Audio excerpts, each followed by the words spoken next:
Celluloid के सितारे।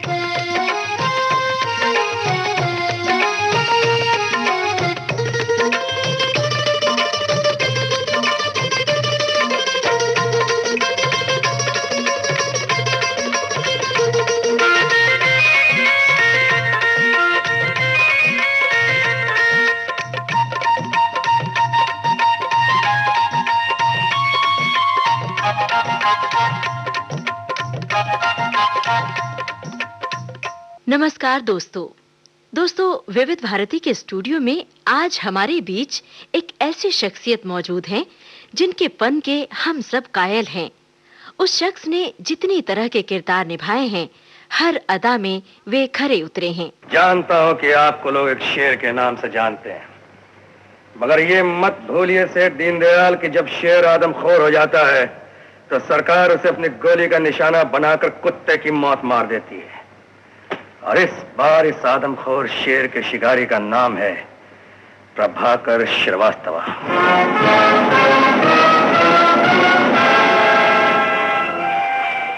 अरे भाई, आप तो बेताब हुए जा रहे हैं। बताते हैं कौन है वो शख्सियत। पहले आप खामोश तो हो जाइए। खामोश। देखा दोस्तों, हो गए ना आप खामोश। इसीलिए तो भाई रूखी सूखी जो मिले पेट भरने के लिए, और काफी 2 गज है जमी जीने मरने के लिए। अब तो पहचान भी लिया होगा। बिल्कुल सही पहचाना दोस्तों। चाहे वो फिल्म दोस्त हो, दोस्ताना हो, विश्वनाथ हो, काला पत्थर हो, कालीचरण हो, या फिर हो ब्लैकमेल, हर फिल्म में उनकी अदा सबसे जुदा, अनोखी और बड़ी ही प्यारी। हमसे सीखो ये अदा, कैसे जीते हैं भला, हमसे सीखो ये अदा, ऐसे क्यों जिंदा है लोग जैसे शर्मिंदा है लोग। तो अब चलिए आप सबसे मिलवाते हैं उस कलाकार से जिसका नाम है शत्रुघ्न सिन्हा। शत्रुघ्न सिन्हा से बातचीत की है यूनुस खान ने।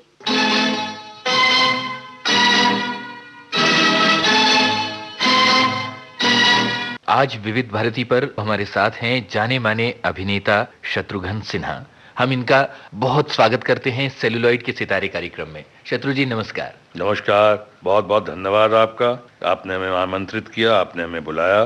कैसा लग रहा है आपको दोबारा रेडियो पर आकर और अपने इतने हजारों चाहने वालों से मुखातिब होकर? बहुत ही अच्छा लग रहा है, और मेरा अपना मानना है कि अभी भी दुनिया का कम्युनिकेशन के मामले में सबसे सशक्त माध्यम जो है वो रेडियो ही है।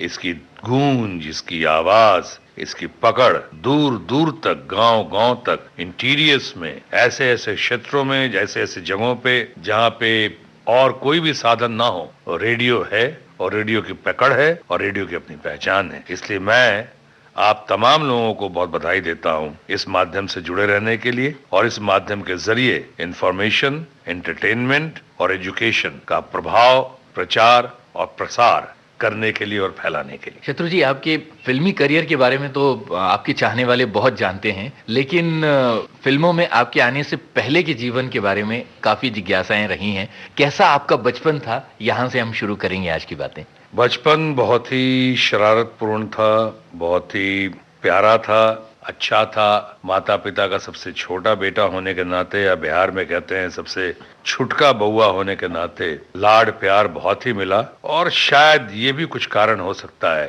कि पढ़ाई से ज्यादा रुचि खेल कूद में और कला में रही मेरी। ऐसा नहीं कि मैं पढ़ने लिखने में नाकाबिल था। मेरे पिताजी कहते थे, जो खुद बीएससी और एमएससी उन्होंने अमेरिका से किया था, वो भी लेट 40s में, जो उस वक्त बहुत कम ही लोग अमेरिका जाते थे जी, और वो मेरे बारे में कहते थे कि मेरा लड़का तेज बहुत है, मेहनती नहीं है, अकलमंद बहुत है, पढ़ता नहीं है ध्यान से। शायद यही वजह होगी कि बाकी भाइयों की तरह मैं नहीं चमक सका, मैं उतना आगे नहीं बढ़ सका जैसे मेरे बड़े भाई जो वैज्ञानिक हैं अमेरिका में, डॉक्टर राम सिन्हा। मैं बता दूं, हम 4 भाई हैं जी, राम, लखन, भरत, शत्रुघ्न। डॉक्टर राम सिन्हा वैज्ञानिक हैं अमेरिका में, डॉक्टर लखन सिन्हा वैज्ञानिक रहकर अमेरिका में 18 साल रहकर हिंदुस्तान वापस आ गए हैं और बहुत सारे काम कर रहे हैं। फिल्मों के निर्माता भी हैं। जी, राही और जी हाँ, कालका वगैरह। जी हाँ, बनाई थी उन्होंने प्रेम गीत, राही, इस तरह की फिल्मों का उन्होंने निर्माण किया है। और तीसरे भाई डॉक्टर भरत सिन्हा, वो लंदन में बहुत अच्छे चिकित्सक हैं, डॉक्टर हैं। और मैं चूंकि कंपाउंडर बनने के काबिल भी नहीं था, इसलिए शायद लोकतंत्र की दुहाई बाद में भारत का मैं स्वास्थ्य मंत्री बन गया। लेकिन बात दरअसल ये है कि मेरा अपना ख्याल है, बच्चों को जिसमें रुचि हो उसी में डालना चाहिए, उनकी एप्टीट्यूड और क्षमता के हिसाब से। मेरा लगाव शायद आर्ट्स और कल्चर की तरफ था। अगर मुझे आर्ट्स में डाला जाता तो शायद मैं ज्यादा अच्छा करता। और इसी भटकान में चूंकि मैं साइंस में डाला गया और साइंस में बायोलॉजी, तो ये मेरी रुचि का विषय नहीं था। लेकिन मेरी हिम्मत नहीं होती थी कहने की, कि मेरे पिताजी की ऐसी धारणा थी, कहते थे कि मेरा 2 बच्चा जो है बहुत बड़ा वैज्ञानिक बने और 2 बेटा डॉक्टर बने। जी। तो डॉक्टर राम तो वैज्ञानिक बन गए, स्पेस साइंटिस्ट। डॉक्टर लखन भी वैज्ञानिक बन गए, लॉकहीड्स में वो भी काम कर रहे थे अमेरिका में, हवाई जहाज की कंपनी में। और तीसरे भाई बहुत बड़े डॉक्टर बन गए। अब मैं, चूंकि मेरी रुचि नहीं थी, एप्टीट्यूड नहीं था, वो क्षमता नहीं थी साइंस के मामले में, इसलिए लगता है कि मैं गलत दिशा में था और इसलिए तमाम कोशिशों के बावजूद वो रिजल्ट नहीं हासिल कर पा रहा था। जी। और यही वजह है कि शरारत की ओर ज्यादा ध्यान, लोगों की नकल उतारने में, स्वांग रचने में, लोगों को हंसाने में, सेंस ऑफ ह्यूमर मेरा बहुत बड़ा एसेट था। जी। उसकी वजह से मैं बहुत जाना जाता था और बहुत मुझे मान मिलता था। चारों तरफ लोग खड़े रहते थे मेरे। संगीत से बहुत प्रेम था। अभी तो नहीं, मगर उस वक्त अच्छा गाता था मैं। और इस तरह से बढ़ता गया, लेकिन सही दिशा दिखाई नहीं पड़ रही थी और जिस तरह मुझे करना चाहिए था मैं साइंस में कर नहीं पा रहा था। पिताजी की तमाम अच्छी कोशिश के बावजूद, नियत के बावजूद, किसी ने मुझे कहा कि आप फिल्म इंस्टीट्यूट में अप्लाई करो, आपके अंदर कला है, टैलेंट है, आप कर सकते हो। और मैंने फिल्म इंस्टीट्यूट में अप्लाई किया और पहली बार में ही मेरा सिलेक्शन हो गया वहां के लिए। जी। मेरे अंदर कला थी, सब कुछ था, लेकिन डर भी था साथ साथ। लगता था ये कटी फटी शक्ल लेकर मैं कलाकार कैसे बनूंगा। और ऊपर से एक बात और, इस बात का एहसास कि बिहार के इतिहास में आज तक कोई स्टार नहीं बना था या बहुत नामचीन कलाकार नहीं बना। कुछ लोग आए थे, उन्होंने संघर्ष किया था, अपनी जगह बनाई थी, बट वो नामचीन बहुत बड़ा स्टार या बहुत बड़ा कलाकार आज तक बिहार के इतिहास में कोई नहीं बना था। जी। इस बात का एहसास भी था, डर भी था। बहरहाल फिल्म इंस्टीट्यूट ऑफ इंडिया में गया। मेरे पिताजी को अच्छा नहीं लगा ये, उन्हें लगा कि ये एक्टिंग की ट्रेनिंग क्या होती है। और इसीलिए बहुत लोगों को, श्रोताओं को भी आभास होगा, जब कई जगह आप एडमिशन लेने जाते हैं तो वो कॉलम होता है जहाँ दस्तखत करना होता है, वहाँ लिखा होता है फादर और गार्डियन। जी। जी। तो मेरे फादर तो उस वक्त जीवित थे, उसके बावजूद उन्होंने दस्तखत नहीं किया। और क्योंकि उनकी इच्छा नहीं थी मैं घर से दूर जाऊं और वो भी एक्टिंग की ट्रेनिंग के लिए जाऊं। ये एक्टिंग क्या भला है, ये एक्टिंग की ट्रेनिंग क्या होती है, ऐसी सोच थी उनकी। मेरे तीसरे भाई डॉक्टर लखन सिन्हा ने बतौर गार्डियन साइन किया। बाकी भाइयों की राय ये बनी कि अगर सबसे छोटा बेटा है, घर का सबसे छोटा भाई है, अगर कहीं कुछ गड़बड़ हुआ तो हम बड़े 3 भाई संभाल लेंगे।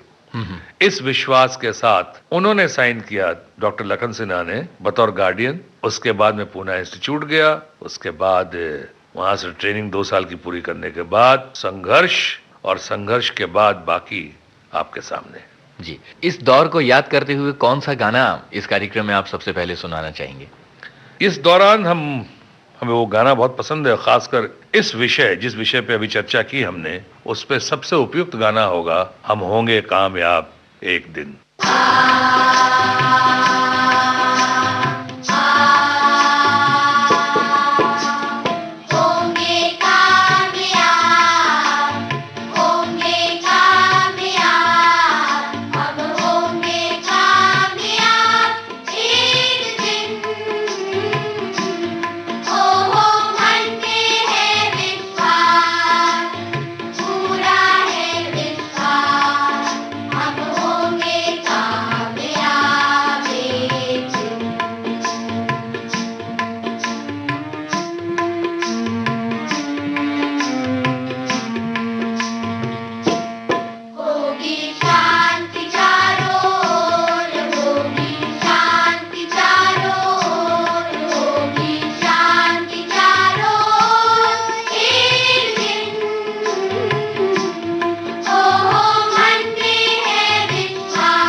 शत्रुघ्न जी, आपने बताया 4 भाई अच्छे खासे पढ़ाकू और अनुशासन प्रिय परिवार में, तो किस तरह की आपकी शरारतें होती थीं और उसमें आपके भाई किस तरह से शामिल होते थे? क्या था वो माहौल? भाई तो शामिल नहीं होते थे, भाइयों से कभी-कभी मार पड़ती थी मुझे।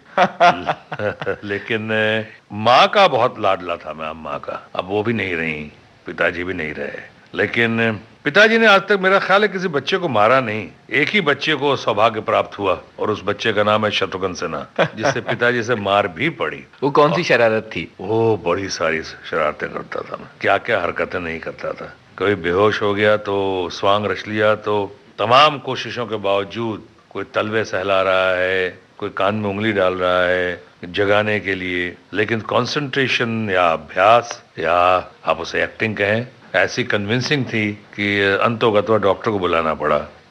या कभी कर दिया मैंने किसी भय से, कोई गलती की घर पे और लगा मार पड़ेगी और डांट पड़ेगी, उसके पहले आके मैंने ऐसा कुछ किया कि जैसे लगता है आवाज मेरी गुम हो गई हो। ओहो।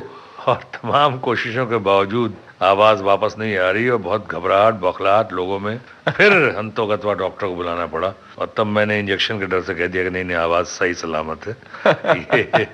तो ऐसे तो बहुत सारे प्रोफेसर्स की क्लास में चले जाना और नए क्लास में चले जाना और प्रोफेसर बन के चले जाना कि नया प्रोफेसर हूँ। उस प्रोफेसर के आने के पहले किसी की घोषणा कर देना कि आज वो हमारे बीच नहीं रहे, इसलिए आज ये आप 1 मिनट का शोक में उनकी परिवार के प्रति संवेदना प्रकट करते हुए खड़े हो जाएं और आज के लिए कॉलेज की छुट्टी है। ओहो। तो कॉलेज को घोषणा कर दो छुट्टी हुई। तो दूसरे प्रोफेसर आए, वो देखा सारे बच्चे जा रहे हैं बाहर और उनसे भी कहा जा रहा है कि साहब फलाने आज हमारे बीच नहीं रहे और आज कॉलेज की छुट्टी है। तो प्रोफेसर साहब भी चले गए, असली भी चले गए और नकली भी चले गए। तो ऐसे बहुत होता था। लेकिन हाँ, कुछ लोग कहते हैं कि मैं, या पहले धारणा थी, अभी तो नहीं, कि मैं बदमाश था। बदमाश कभी नहीं था मैं, मारपीट नहीं करता था। और लड़कियों के मामले में कुछ कहते हैं कि बट लड़कियों से बस छेड़छाड़ थी वो सेंस ऑफ ह्यूमर के दायरे तक। यानी ऐसा नहीं, लड़कियां मेरी कंपनी बहुत पसंद करती थी और मैं भी बहुत पसंद करता, लेकिन ये नहीं कि कभी ऐसे तंग कर रहा हूँ, चाहे रिक्शा पकड़ के फॉलो कर रहा हूँ या किसी का दुपट्टा पकड़ रहा हूँ, वो सब कुछ नहीं। सेंस ऑफ ह्यूमर, हेल्दी शरारत जी। और उसके लिए मैं, और इस तरह से कई बार स्वांग रचता था, इसलिए मैं अपने छात्रों में, लड़कियों में, लड़कों में, या यूं कहूं कि अपने टीचर्स में भी बहुत मैं लोकप्रिय था। यहां तक कि इम्तिहान जब चल रहा होता था तो इम्तिहान के बीच में भी शायद हमारे क्लास से ही हंसी के फव्वारे छूटते थे एकदम, और चारों तरफ कॉलेज में धूम मची होती थी कि यहाँ इतनी हंसी क्यों हो रही है, इसलिए कि यहाँ पे शत्रुघ्न सिन्हा है। कुछ न कुछ प्रैंक, कुछ न कुछ गंभीर वातावरण में भी कुछ न कुछ ऐसा पेश कर देना कि एक रिलीफ और एक रिलीज, और बड़ा अच्छा लगता था। इन बातों से बहुत पॉपुलर था, इसलिए लोग कहते थे कि एक्टर बनेगा, टैलेंटेड बहुत है, एक्टर बनना चाहिए। लेकिन फिर लगता था कैसे बनूंगा। बहरहाल जब मैं आया तो इतना मैं आपके श्रोताओं को बताना चाहूंगा, खासकर युवा श्रोताओं को। जी। जब मैं पूना इंस्टीट्यूट से बाहर निकल रहा था तो मुझे थोड़ी ये बौखलाहट थी या थोड़ा भय था कि मुंबई, उस वक्त बंबई था, कि यहाँ की माया नगरी में मैं कैसे अपने आप को संभाल पाऊंगा, संवार पाऊंगा, कैसे आगे बढ़ पाऊंगा। और मुझे लगता था कि क्योंकि मेरे दूर दराज के रिश्तेदार का साया भी मुंबई में नहीं था और मैं पहला बिहार से इस तरह का आदमी जो ट्रेनिंग लेकर बाहर आया, जी। तब किसी ने मंत्र दिया था और वो मंत्र मैं अपने श्रोताओं तक पहुंचाना चाहूंगा। जरूर। वो मंत्र मेरे लिए बहुत ही फलदायक साबित हुआ। उन्होंने कहा कि जब इस बंबई फिल्म इंडस्ट्री में जा रहे हो तो अपने आप को लोगों से बेहतर साबित करके दिखाना, और किसी वजह से अगर अपने आप को बेहतर साबित नहीं कर सके तो अपने आप को सबसे भिन्न साबित करके दिखाना। Prove yourself better than these people. In case you can not prove yourself better than these people, then prove yourself different than these people.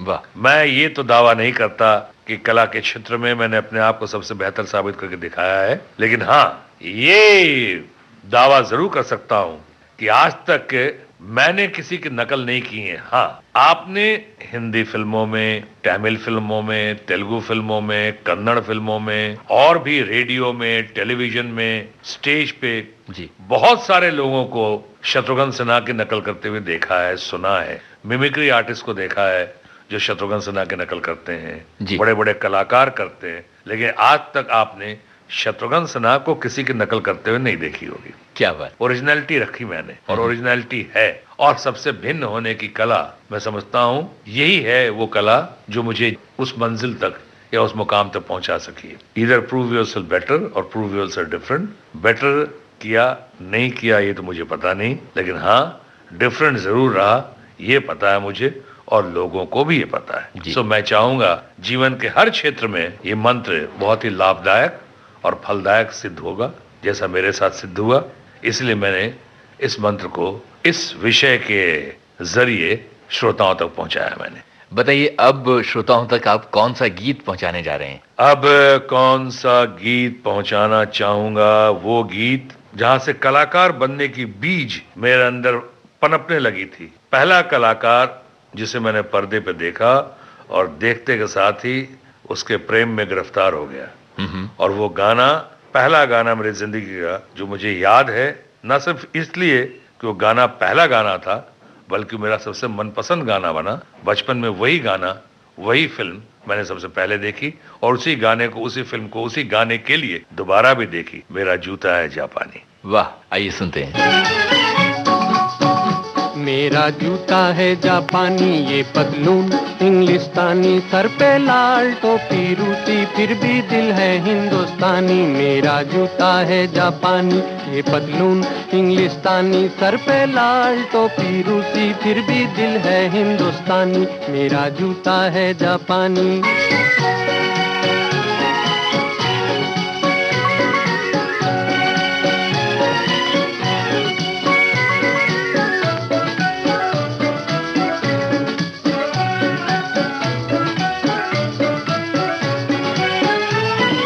निकल पड़े हैं खुली सड़क पर, अपना सीना ताने, अपना सीना ताने। मंजिल कहाँ कहाँ रुकना है, ऊपर वाला जाने, ऊपर वाला जाने। पढ़ते जाएं हम सैलानी, जैसे एक दरिया तूफानी, सर पे लाल टोपी रूसी, फिर भी दिल है हिंदुस्तानी। मेरा जूता है जापानी, ये पतलून इंग्लिस्तानी, सर पे लाल टोपी रूसी, फिर भी दिल है हिंदुस्तानी। मेरा जूता है जापानी।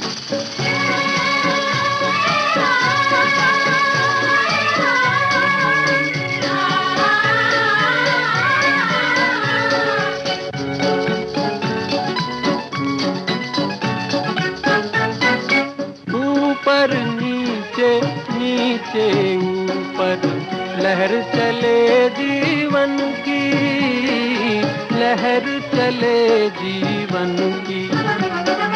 नादां है जो बैठ किनारे, पूछे राह वतन की, पूछे राह वतन की।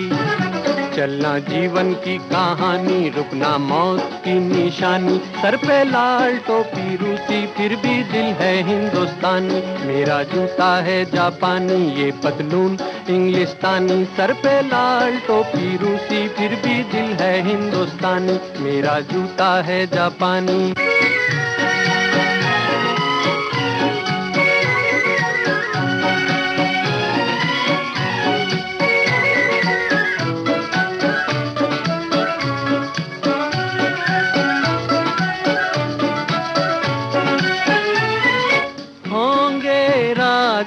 राजकुंवर हम बिगड़े दिल शहजादे, बिगड़े दिल शहजादे।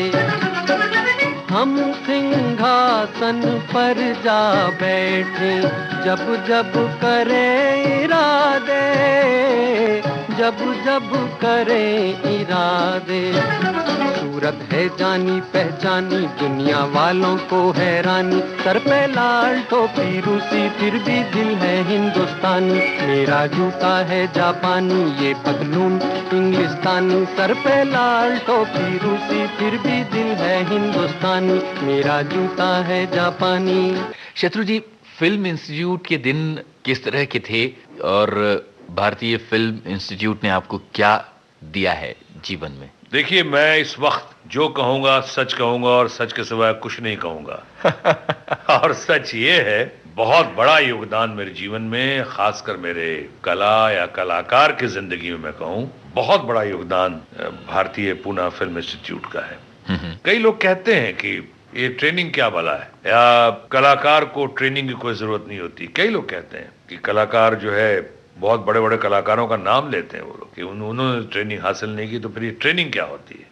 कुछ हद तक मैं सहमत हो सकता हूं कि कुछ ऐसे लोग भी हैं जिन्होंने बगैर ट्रेनिंग की बड़ी ऊंचाई हासिल की है, जबरदस्त मुकाम हासिल किया है। दिलीप कुमार, अशोक कुमार जी, राज कपूर, विदेशों में भी एक से एक लोग हैं जिन्होंने बड़ी जबरदस्त ऊंचाई हासिल की है। चाहे हमारे यहाँ भी अमिताभ बच्चन, उन्होंने ट्रेनिंग हासिल नहीं की।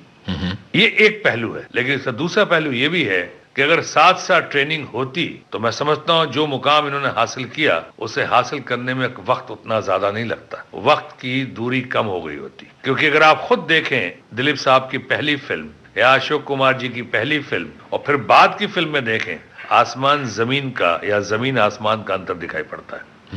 ट्रेनिंग यानी अगर आप अच्छे कलाकार हैं, अच्छे गायक हैं, बगैर ट्रेनिंग के आप बाथरूम सिंगर तो बहुत अच्छे बन सकते हैं, लेकिन अगर आपको मोहम्मद रफी बनना है, लता मंगेशकर बनना है, पंडित भीमसेन जोशी बनना है या और बड़े गुलाम अली खान बनना है, उसके लिए गायकी की बारीकियों का आपको अनुभव और ट्रेनिंग बहुत जरूरी है। जिसे रियाज कहते हैं, साधना कहते हैं, तपस्या कहते हैं। उसी तरह से कलाकार बनने के लिए पैदाइशी टैलेंट तो बहुत जरूरी है। कई बार टैलेंट हासिल भी किया जा सकता है अपनी मेहनत से, संघर्ष से, लेकिन इतना जरूर कहना चाहूंगा कि जो कलाकार अगर महान कलाकार बनना हो या बड़ा कलाकार बनना हो, चाहे समय की दूरी को कम करना हो, तो उसके लिए ट्रेनिंग बहुत जरूरी है, क्योंकि उसकी बारीकियों को ट्रेनिंग समझाती है। हंसना है तो कहां तक हंसना है, वॉइस मॉड्यूलेशन क्या होता है, डायलॉग डिलीवरी कैसे होती है, पंक्चुएशन कैसे होती है, करेक्ट डिक्शन क्या होता है, प्रोनाउंसिएशन क्या होता है, बोलने का अंदाज कैसा, कैसे उसको उस सीन में, उस दृश्य में कहां पे आपकी सांस आपका साथ दे रही है और कहां तक साथ दे रही है, कहां पे पॉज होगा, कहां पे कॉमा होगा, कहां फुल स्टॉप होगा, कहां पे कैसे ये करें कि आप उसको अपनी आवाज के जरिए, अपने एक्टिंग के जरिए, अपनी बॉडी लैंग्वेज के जरिए उसको कैसे आप उजागर करके और मजबूती के साथ पेश कर सकें। इन बारीकियों को ट्रेनिंग्स में आदमी सीखता है और फिर बाद में उसको अनुभव के साथ साथ, उसको रियाज के साथ साथ उसको और मजबूत करता है। तो मैं समझता हूं मेरे संपूर्ण व्यक्तित्व के विकास में पूना फिल्म इंस्टीट्यूट का बहुत बड़ा योगदान है, और खासकर हमारे प्रिय प्रोफेसर थे जो एक्टिंग गुरु माने जाते हैं, रोशन तनेजा जी। रोशन तनेजा जी ने ना सिर्फ मुझे सिखाया, बल्कि बहुत सारे नाम हैं, जया भादुड़ी, शबाना आजमी, डैनी नजोम्पा, मिथुन चक्रवर्ती, किरण कुमार, रजा मुराद, असरानी, पेंटल, जलाल आगा, रेहाना सुल्ताना, राधा सलूजा, एक से एक लोग, नसीरुद्दीन शाह, ओमपुरी, ये सब एक्टिंग गुरु या महान गुरु रोशन तनेजा जी के ही द्वारा सजाए गए हैं, संवारे गए हैं, और हम उनके बहुत ऋणी भी हैं, बहुत आभारी भी हैं, और इस बात का फख्र भी है पूना फिल्म इंस्टीट्यूट और खासकर रोशन तनेजा जी का हमारे ऊपर आशीर्वाद और साया रहा है। जी, फिल्म इंस्टीट्यूट में किस तरह के आपके सपने थे, किस तरह की उम्मीदें थीं, और आगे चलकर किस तरह का संघर्ष मुंबई की सरजमी में आपने किया? मुझे नहीं लगता था कि मैं जो भी हासिल किया मुकाम वो हासिल कर लूंगा, लेकिन हाँ, मेरे अंदर आत्मविश्वास था और मुझे लगता था कि एक अच्छा कलाकार बन जाऊंगा। अब चूंकि मेरे दिमाग में लोगों ने भर दिया कि एक कटी फटी शक्ल है, ये मूछें ऐसी हैं और बड़ी बड़ी आंखें हैं, तो विलन बन सकता है। मैं यकीन के साथ कह सकता हूं, मैं पूना फिल्म इंस्टीट्यूट में इसलिए नहीं गया था मैं विलन बनूंगा जी, मैं गया था कि कलाकार बनूंगा। मैंने कहा चलो शुरुआत करते हैं, और संघर्ष के बाद वैसे मेरी कहानी का शीर्षक, टाइटल जीरो टू हीरो भी हो सकता है, क्योंकि मैंने शुरुआत की थी बिल्कुल छोटे छोटे रोल से, बिट रोल से जी। प्रेम पुजारी फिल्म, देवानंद साहब से मुलाकात हुई, मैं संघर्ष करता करता कई बार उनके पास गया, महबूब स्टूडियो, और देवानंद साहब से मुलाकात हुई और उन्हें मैं पसंद तो आया बहुत, उन्होंने मुझे बहुत इनकरेज किया, प्रोत्साहन दिया, लेकिन तब तक उनकी फिल्म काफी बन चुकी थी, मेजर स्टार कास्ट हो चुका था। तो उन्होंने कहा कि भाई हमारे पास एक रोल है, एक पाकिस्तानी कर्नल का, और वो रोल तुम करो। छोटा सा रोल था, एक दिन का काम था नासिक में, लेकिन कुछ पारखियों ने उस रोल को देखा और कहा कि शायद इस लड़के का भविष्य उज्ज्वल है। उसी तरह से मोहन सहगल जी की फिल्म थी, मोहन सहगल जी पुणे फिल्म इंस्टीट्यूट आते थे, बहुत अच्छे आदमी थे, बहुत प्यार करते थे। उनकी फिल्म बनी साजन, मनोज कुमार और आशा पारिक के साथ। उन्होंने कहा कि मेरे पास और कोई रोल है नहीं, लेकिन मैं चाहता हूं कि हमारी इस फिल्म से तुम जुड़ जाओ, और एक सब इंस्पेक्टर ऑफ पुलिस का रोल था, जिसे मैं कहता आउटस्टैंडिंग रोल था। आउटस्टैंडिंग मतलब कि ज्यादातर मैं फ्रेम के बाहर स्टैंड करता था। ओहो उस तरह का आउटस्टैंडिंग। और रनिंग रोल था वो, यानी हमेशा करीब करीब मैं उसमें रन अराउंड ही कर रहा था, यहाँ से वहां से वहां। हाँ। तो वो रोल मैंने किया साजन फिल्म में। उसी तरह से अगर आपको याद हो तो एक और फिल्म थी प्यार ही प्यार जी। वहां 2-3 घंटे का काम था, लेकिन बड़ी शाबाशी मिली, तारीफ मिली। वो एक फिल्म में खास मुकाम पे मैं आता हूँ। उस फिल्म में प्राण जी, हमारे रेस्पेक्टेड प्राण जी, ये प्राण जी दुनिया भर को ब्लैकमेल करते रहते हैं। वो एक ऐसा मुकाम है, एक ऐसा मोड़ आया कि उनका भी तार कहीं जुड़ा हुआ है और उन्हें कोई ब्लैकमेल करता। और उन्हें जो ब्लैकमेल करता है वो मैं था, जब मैं रिवील हुआ था जी। और वो मेरा ख्याल है वहां भी बहुत ताली बजी थी। और वो जब शॉट दिया, मैंने कहा कि अब आपका नाम अगर हम पुलिस में दे दें तो, और वो जिसमें प्राण घबराते हैं, तो वो रोल भी एक दिन का था। ऐसे छोटे छोटे रोल्स किए, लेकिन खबर फैलनी शुरू हो गई कि कोई आ पूरा गया। फिल्म इंस्टीट्यूट का लड़का है, कोई आया है, शोर मच गया, शोर।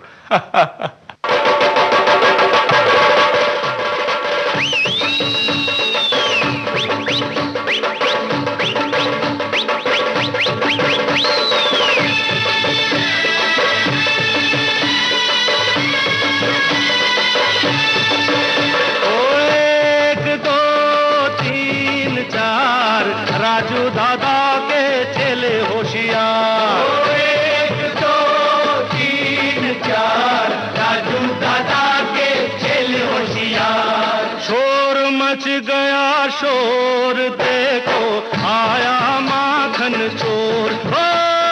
शोर मच गया शोर, देखो आया माखन चोर। गोकुल की गलियों की ओर चला निकला माखन चोर नंद किशोर। शोर मच गया शोर, देखो आया माखन चोर।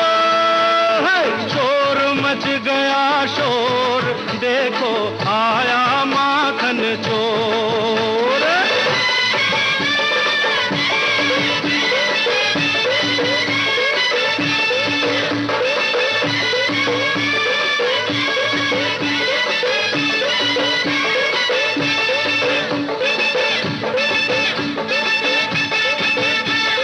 देखी जो ग्वालों की टोली, कोई गुजरिया बोली। देखी जो ग्वालों की टोली, कोई गुजरिया बोली। किसकी बारात है ये, किसकी है डोली। जमुना के तट की ओर चला निकला, ओ चला चला निकला माखन चोर। नंद किशोर। शोर मच गया शोर, देखो ओ देखो आया माखन चोर।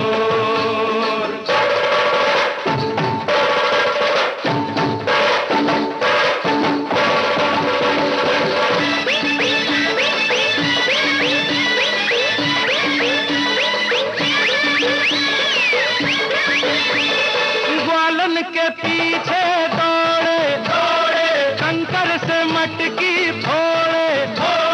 ग्वालन के पीछे दौड़े, कंकर से मटकी फोड़े। मारे यशोदा माँ, चोरी न छोड़े, फेंके नजर की डोर। चला निकला माखन चोर नंद किशोर। शोर मच गया शोर, देखो आया माखन चोर। एक के ऊपर एक तमाशा देख, और तोड़ मटकी तोड़, और ऊंचा और ऊंचा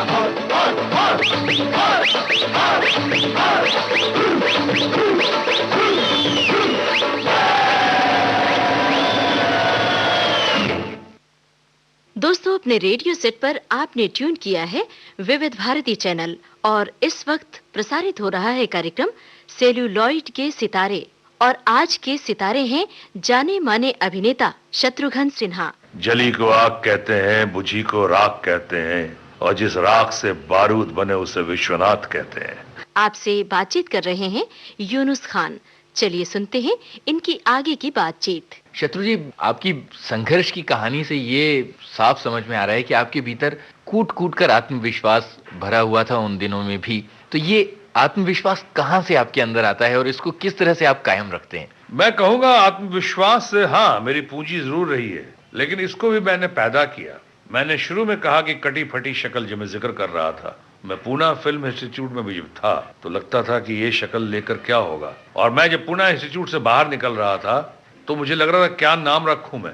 शत्रुघ्न प्रसाद सिन्हा, शत्रुघ्न प्रसाद सिन्हा। हमने प्रसाद हटाओ, शत्रुघ्न सिन्हा। उनका शत्रुघ्न बोलने में बहुत दिक्कत होगी लोगों को, SHATRUGHNA। मैंने कहा इसको आसान कर दो, शत्रुघ्न कर दो जी। SHATRUGHAN। इतना ही चेंज किया है मैंने। हालांकि इसके पहले हमने SP सिन्हा नाम रखा। ओहो। और आपको ताज्जुब होगा, प्रेम पुजारी में और साजन फिल्म में अगर टाइटल देखेंगे आप तो वहां मैं SP सिन्हा के नाम से ही आया हूं। फिर किसी ने कहा कहाँ भाई, रिटायर्ड ब्यूरोक्रेट की तरह लगता है SP सिन्हा, ये क्या मतलब हुआ? कोई नाम अट्रैक्टिव होना चाहिए। इस कंफ्यूजन के बाद मैंने कहा जो हो सो हो, कुछ चेंज नहीं करूंगा। वाह। ना मूछें जाएंगी, ना निशान पे कोई प्लास्टिक सर्जरी का हाथ होगा। ये कटी फटी शक्ल यही होगी, यही मूछें होंगी, और नाम भी यही होगा, शत्रुघ्न सिन्हा। यानी बड़ी मेहरबानी की मैंने जो शत्रुघ्न से शत्रुघ्न कर दिया, वरना वो भी नहीं करता। हमने कहा यही होगा, Shatrughan Sinha, accept me as I am, good bad और अगली। जैसा हूं वैसा ही मुझे स्वीकारना होगा। अच्छा हूं, बुरा हूं, खराब हूं, जैसा भी हूं, मैं हूं, और ये मेरा अपना व्यक्तित्व है, यही पार्ट ऑफ मेरा पर्सनैलिटी। और ये भी सही है कि बाद में जिस स्कार, जो मेरे होठों के पास स्कार है, जिसके लिए मैं अपने हमेशा गाल पे हाथ रख के घुमा करता था, उसे हटाया और बाद में ही स्कार स्टाइल बन गया, स्कार एंड स्टाइल हो गया। यानी हजारों खत आने लगे, और तो और छोटी छोटी बच्चियां भी, मेरी अपनी बेबी भी कहती थी मुझे छोटी थी तो, कि तो स्कार बहुत अच्छा लगता है पापा आपका। और हमारी फ्रेंड्स बोलती हैं, छोटे छोटे बच्चे। यानी वही मैं कहता हूं और श्रोताओं को कहना चाहता हूं, अपनी पर्सनालिटी को निखारो, अपने आत्मविश्वास के आधार पे अपने व्यक्तित्व को खूब निखारो, फिर तुम्हारा माइनस पॉइंट भी तुम्हारा प्लस हो जाएगा, sir so called minus point भी प्लस हो जाएगा। आपको जजमेंट करना हो तो आपके संपूर्ण व्यक्तित्व का होना चाहिए, वो आपके पार्ट ऑफ योर पर्सनालिटी बन जाती है। कोई शर्माने और घबराने की जरूरत नहीं। हमने कि ऐसे ही होगा, ऐसे ही चलेगा, ऐसा ही चला और आज भी ऐसा ही चल रहा है। इसलिए पहली फिल्म प्रेम पुजारी, करीब करीब पहली फिल्म प्रेम पुजारी का वो गाना जो मुझे बहुत पसंद है, इस मौके पर सुनाना चाहूंगा। फूलों के रंग से दिल की कलम से। फूलों के रंग से दिल की कलम से तुझको लिखी रोज पाती, कैसे बताऊं किस किस तरह से पल पल मुझे तू सताती। तेरे ही सपने लेकर के सोया, तेरी ही यादों में जागा, तेरे ख्यालों में उलझा रहा यूं जैसे कि माला में धागा। हाँ, बादल बिजली चंदन पानी जैसा अपना प्यार लेना होगा जन्म हमें कई कई बार। हाँ, इतना मधुर, इतना मधुर तेरा मेरा प्यार, लेना होगा जन्म हमें कई कई बार।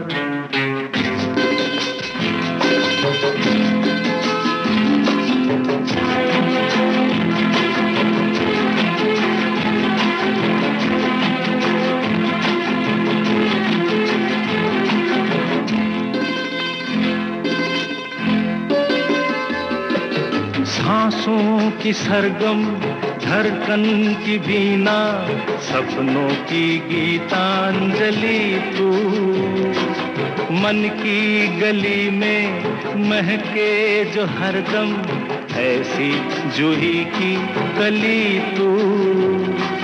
छोटा सफर हो लंबा सफर हो, सुनी डगर हो या मेला, या तू आए मन हो जाए भीड़ के बीच अकेला।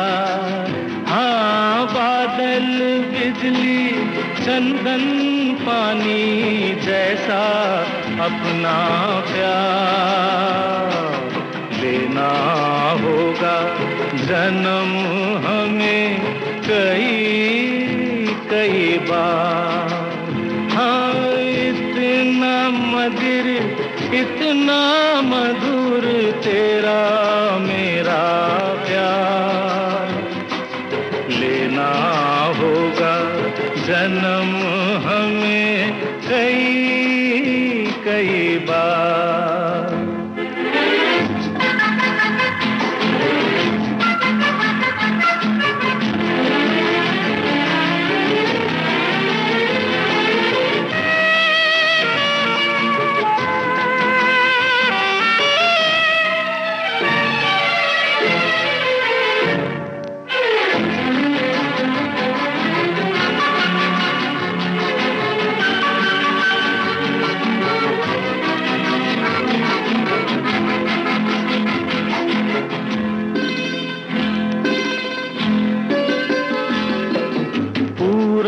हो पश्चिम उत्तर हो दक्षिण, तू हर जगह मुस्कुराए।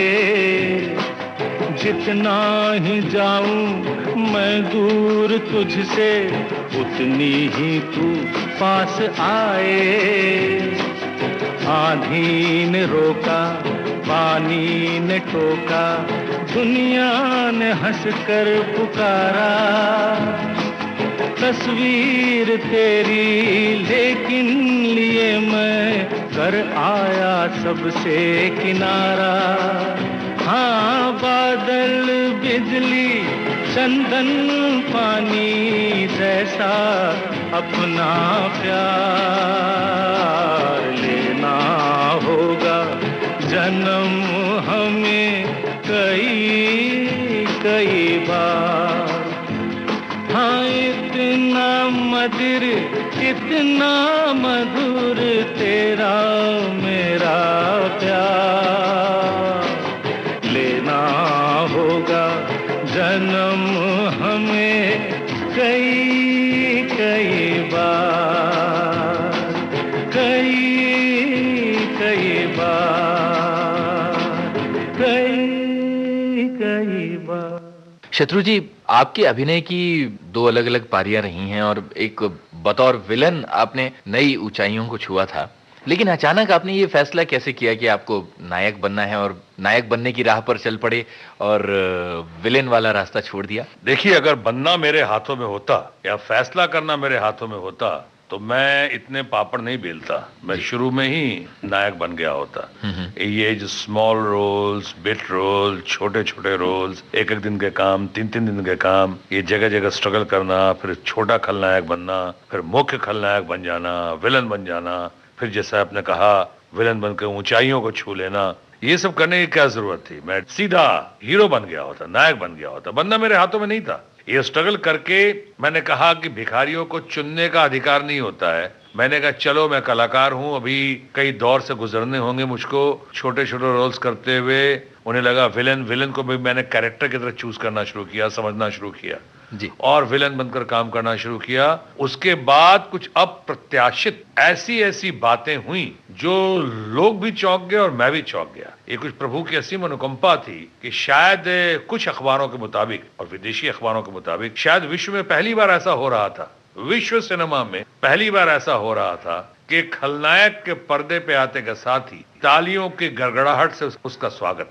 ऐसा पहले कभी नहीं हुआ जी कि विलन अपीयर हुआ, लोगों ने जबरदस्त तालियां बजाई, विलन हीरो को मारता था, तालियां बजने लगी, हीरो विलन को मारता था, हीरो को गालियां मिलने लगी और हमें लोगों ने कहना शुरू किया शॉटगन उठो, वापस दो, पिटाई करो हीरो की, ये कभी होता ही नहीं था। तो जो मैंने कहा कि लोगों ने तालियों की गड़गड़ाहट से खलनायक को, विलेन को पर्दे पे स्वीकारना और स्वागत करना शुरू किया, ये अजीबोगरीब हादसा या दृश्य या इन तालियों के गड़गड़ाहट ने एग्जीबिटर्स को प्रभावित किया। एग्जीबिटर्स ने उन्हीं तालियों के गड़गड़ाहट को डिस्ट्रीब्यूटर्स को वापस भेज दिया। डिस्ट्रीब्यूटर्स ने उन्हीं तालियों के गड़गड़ाहट को निर्माता निर्देशक को भेज दिया, और वही निर्माता निर्देशक जो कल तक मुझे खलनायक के तौर पे ले रहे थे, उन्हें शायद बाध्य हो जाना पड़ा मुझे नायक के तौर पे लेने के लिए। मिसाल के तौर पे स्वर्गीय एस डी नारंग साहब की फिल्म थी बाबुल की गलियां जी, उसमें हेमा मालिनी थी, संजय खान साहब थे और मैं था खलनायक के तौर पे।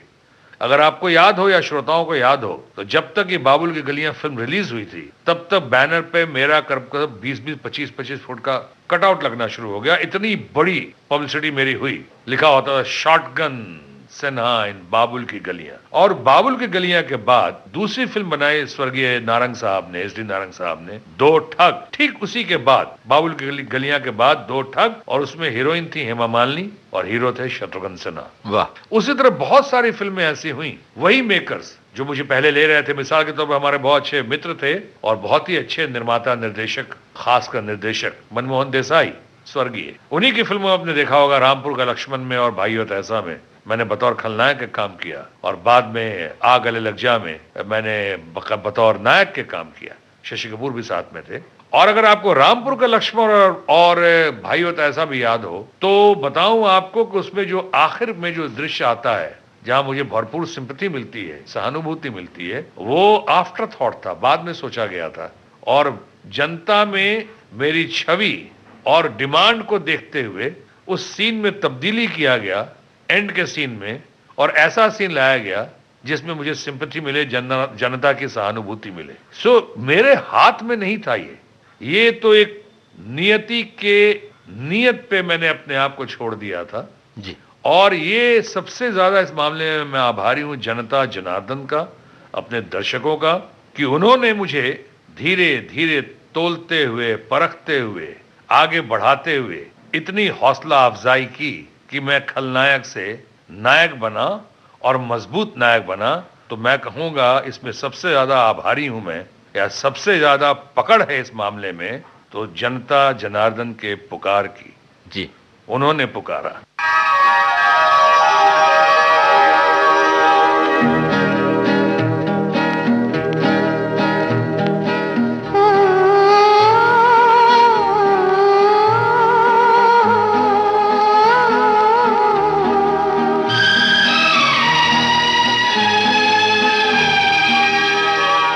पुकारो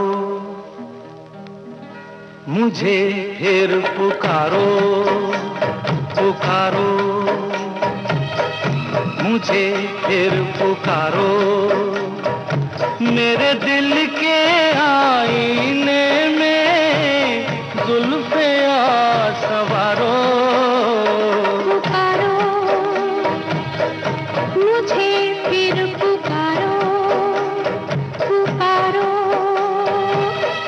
मुझे फिर पुकारो, मेरी जुल्फों के साए में आज की रात गुजारो। पुकारो मुझे फिर पुकारो।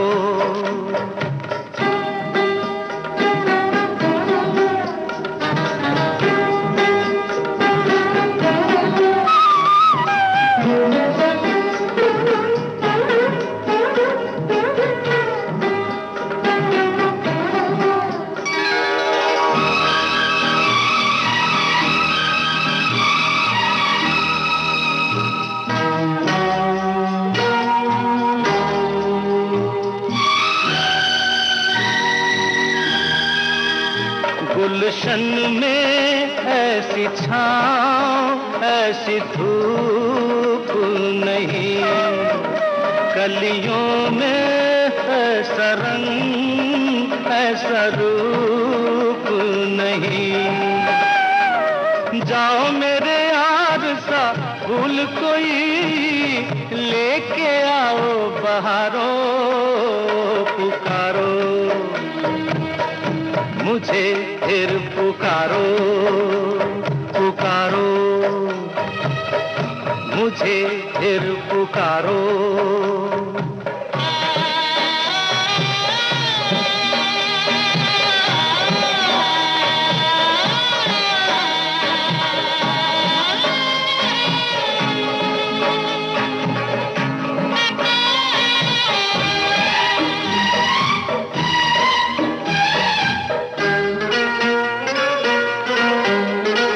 चांदनी की इस अंधेरे में जरूरत नहीं, कुछ सोचे कुछ देखे हमको फुर्सत नहीं।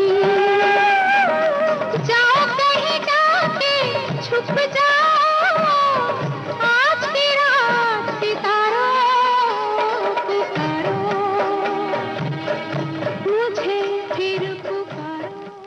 शत्रु जी, आपकी संवाद अदायगी एक तरह से ऐतिहासिक बन गई। आपने खुद ही इस इंटरव्यू में कहा है कि लोग उसकी नकल करते रहे हैं और करते रहेंगे। बल्कि किस तरह की मेहनत इसके पीछे होती थी और कौन से संवाद आज भी आपकी मन की वादियों में गूंजा करते हैं? देखिए, एक तो मैं कुछ भाग्यशाली हूं कि करीब करीब अपने सभी संवाद, जितने फिल्मों में मैंने संवाद बोले हैं, करीब करीब मुझे याद है। दूसरी बात ये कि इतने सारे मेरे संवाद लोकप्रिय हुए हैं, ये भी मेरा सौभाग्य है कि चेतना फिल्म से लेकर, रामपुर का लक्ष्मण से लेकर, भाई हो तो ऐसा से लेकर, खुदगर्ज से लेकर, दोस्त, दोस्ताना, काला पत्थर, तीसरे बादशाह हम हैं से लेकर कालीचरण, विश्वनाथ, बहुत सारी फिल्में हैं जिसके डायलॉग्स बहुत पॉपुलर हुए। बड़ी बड़ी बातें करनी तो मुझे भी बहुत आती है, लेकिन एक बात मत भूलिए डीएसपी साहब कि सारा शहर मुझे लॉयन के नाम से जानता है,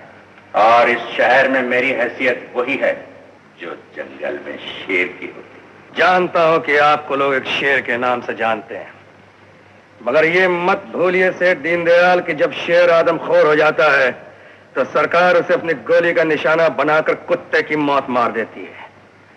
और इस बार इस आदमखोर शेर के शिकारी का नाम है प्रभाकर श्रीवास्तव।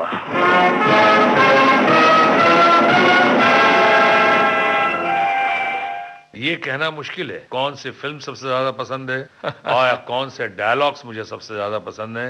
अब मिसाल के तौर पे एक डायलॉग जो मुझे बहुत ज्यादा पसंद नहीं था, लेकिन उस डायलॉग को बनाने में डायरेक्टर के साथ साथ मेरा भी योगदान था, सुभाष घई के साथ था, जो मेरे दोस्त हैं। और फिल्म, उनकी पहली फिल्म सुभाष घई की कालीचरण मैंने ही की थी, उनकी दूसरी फिल्म भी सुभाष घई की निर्देशित दूसरी फिल्म विश्वनाथ, वो मैंने ही की थी। तो विश्वनाथ में वो जो डायलॉग था जिसमें मैंने भी कंट्रीब्यूट किया था और सुभाष घई ने भी कंट्रीब्यूट किया था, और उस डायलॉग मुझे बहुत ज्यादा पसंद नहीं था। मुझे लगता था, आज भी लगता है कि चालू डायलॉग ही है, लेकिन लोगों को बहुत भा गया। जली को आग कहते हैं, बुझी को राख कहते हैं, और जिस राख से बारूद बने उसे विश्वनाथ कहते हैं। अब ये डायलॉग लोगों को बहुत पसंद है।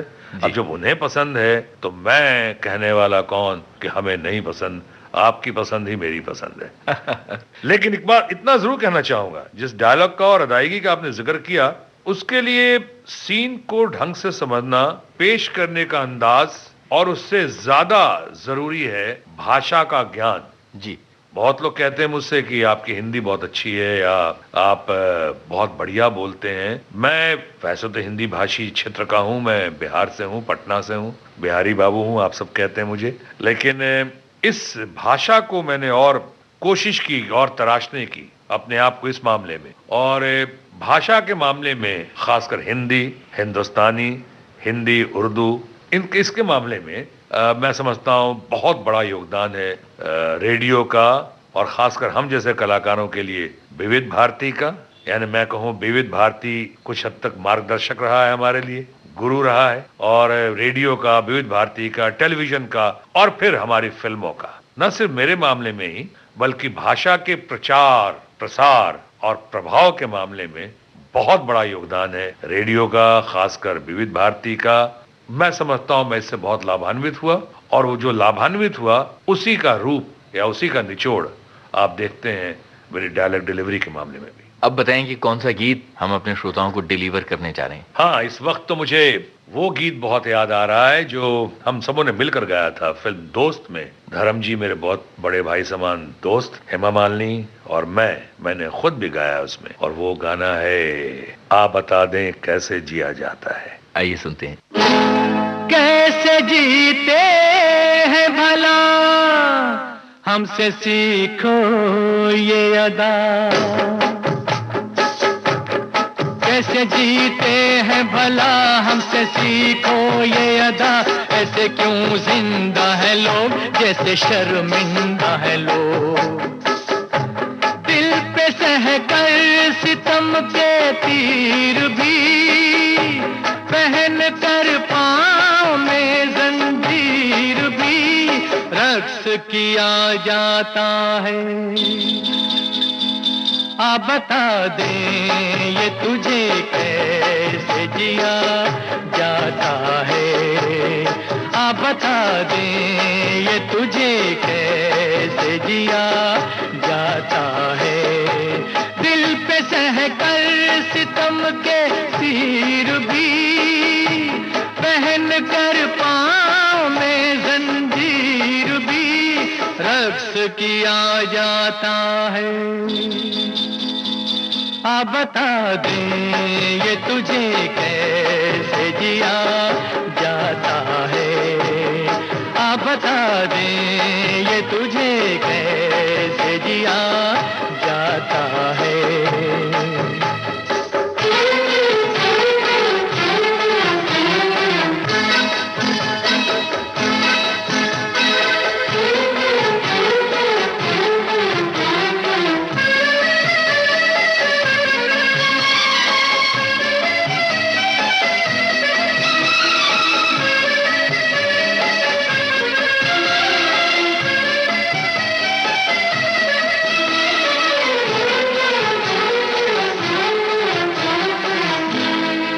से खामोश है जो, कैसा बेपीर है वो।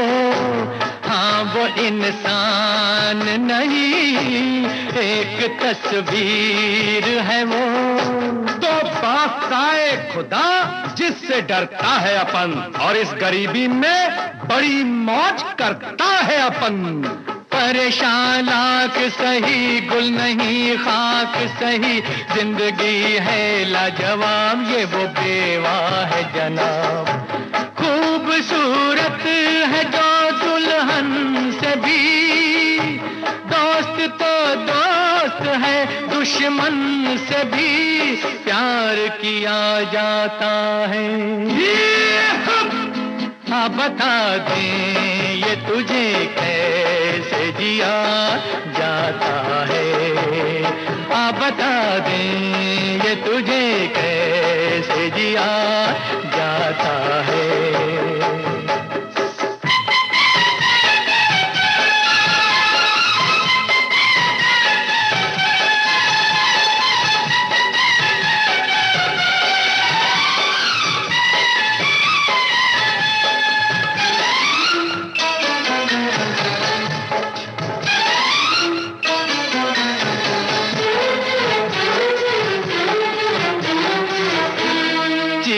इस गम से बड़ी इस जमाने में नहीं, जो मज़ा रोने में है मुस्कुराने में नहीं। इसीलिए तो भाई रूखी सूखी जो मिले पेट भरने के लिए, और काफी 2 गज है जमी जीने मरने के लिए।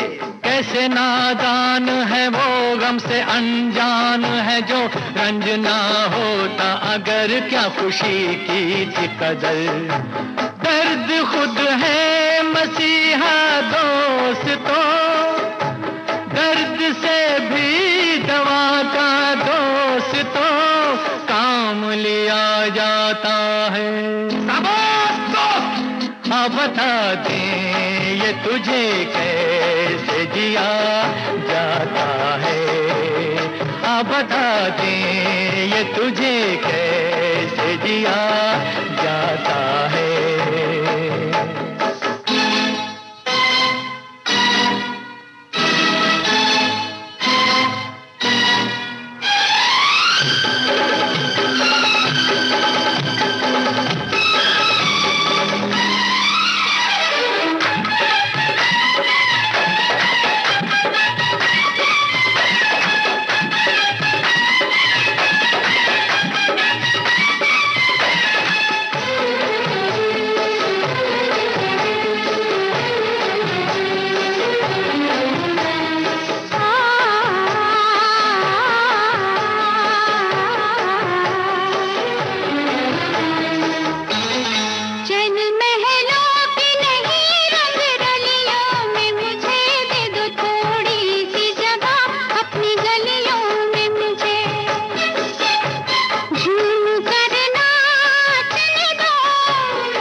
तुझे कैसे जिया जाता है, अब बता दे ये तुझे कैसे जिया जाता। दोस्तों, शत्रुघ्न सिन्हा की बातें इतनी दिलचस्प हैं, इतनी अच्छी हैं कि सिर्फ आज के ही कार्यक्रम में हम इसे कैसे समेट लें। इसलिए अगले हफ्ते यानी अगले रविवार को भी आपको सुनवाएंगे शत्रुघ्न सिन्हा की बातें। और हाँ, चलने से पहले आपको बता दें, शत्रुघ्न सिन्हा से बातचीत की यूनुस खान ने और तकनीकी सहयोगी के रूप में शामिल थे दिलीप कुलकर्णी और सुधाकर मटकर।